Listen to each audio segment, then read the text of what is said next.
Pregação expositiva pode ser resumida em 3 verbos. Primeiro, ler o texto. Ler. Você já viu um pregador subir ao púlpito e ele atropela o texto que vai pregar? Ele lê o texto atabalhoadamente. Quando você vê tal coisa, o que é que você pensa? Ele não se preparou. Ele não conhece nem o texto. Ele não gastou tempo. Talvez ele está dizendo o seguinte: o que importa aqui não é o texto que eu estou lendo, é o que eu vou falar depois. Deixa eu dizer uma coisa para você. A parte mais importante de um sermão é o texto. Porque só vai ser sermão se ele expor o texto que ele leu. Então é uma recomendação: leia o texto 1 vez, 5 vezes, 10 vezes, 20 vezes. Leia. Deixe que esse texto entre em você. Se possível, decore o texto. Leia com entusiasmo, leia com vibração, porque quando a pessoa vê você ler o texto e diz: esse homem tem alguma coisa para nos dizer.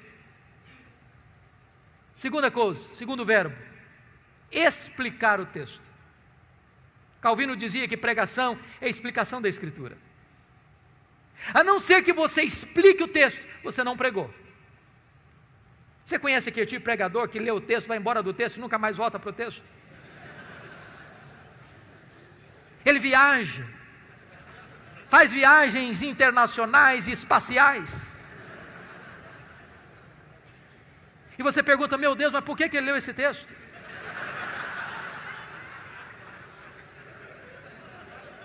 Você conhece aquele tipo de pregador que diz assim: eu já tenho o sermão, só preciso encontrar um texto agora?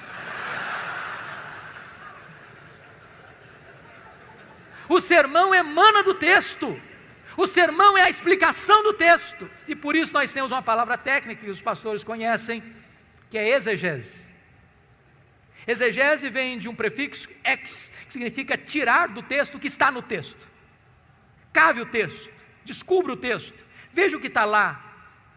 E às vezes nós não encontramos essas pepitas de ouro na superfície, é preciso cavar.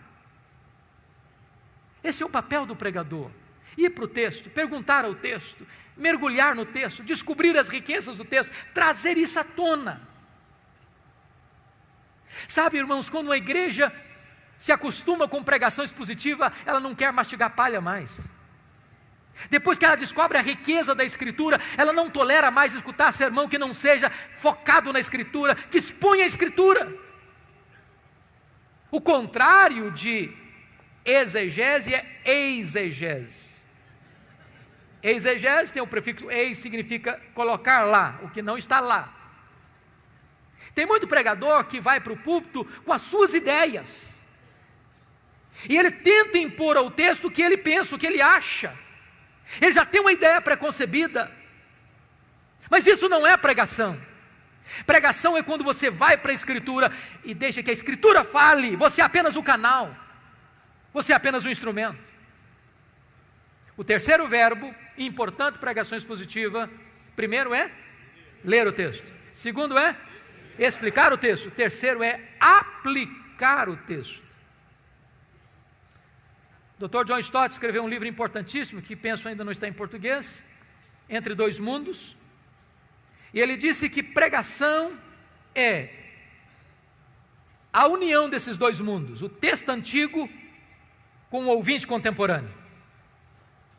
Se você não conectar o texto ao ouvinte, você não pregou. Pregação não é um discurso diante do auditório. Pregação é uma palavra ao auditório. A pessoa precisa entender: é com você que eu estou falando. É como aquele pregador que foi pregar em João 10 e falou sobre a ovelha, falou sobre o pastor, falou sobre os lobos, falou sobre os campos, falou sobre os prados, falou sobre as águas, falou sobre a grama verde, falou sobre a lã da ovelha, falou e terminou o seu sermão depois de 1 hora, há 2000 anos, lá nas pastagens da Palestina. E o auditório perguntou: e daí? E daí? Isso tem a ver comigo? Pregação precisa ter aplicação.